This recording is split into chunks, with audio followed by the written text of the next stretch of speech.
Il existe une façon pour une société d'acquérir, d'acheter des amis pour Facebook ou pour Twitter. Et le chiffre du jour, c'est 15 euros, c'est ça? Oui, 15 euros. 15 euros, c'est le prix proposé par une petite société Easy Service basée à Montpellier pour s'acheter une popularité sur Twitter. Alors avec 15 euros, qu'est-ce que vous pouvez vous acheter? 100 likes sur Facebook, 500 pseudo-comptes sur Twitter et 500 followers sur Instagram. Ça paraît énorme. Ouais, complètement, ouais. Et alors, cette PME française, comment fait-elle? Comme beaucoup d'autres spécialisés dans ce domaine, elle se fournit auprès de ce qu'on appelle des fermes de comptes installées en Inde ou aux États-Unis.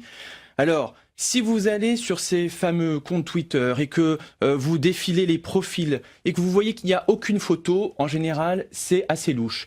Mais au fil du temps, les techniques se sont sophistiquées. Ces fermes utilisent carrément des sortes de robots avec des algorithmes très puissants et qui permettent donc de créer des profils plus vrais que nature. Alors, qui sont les utilisateurs de ces audiences fictives, d'une certaine façon?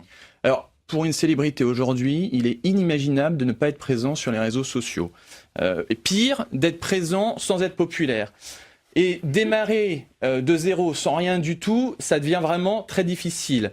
Le trafic de faux amis, c'est carrément industrialisé, mais de façon tout à fait légale. Et parmi les utilisateurs, c'est sans doute les hommes politiques qui sont les plus friands de cette méthode.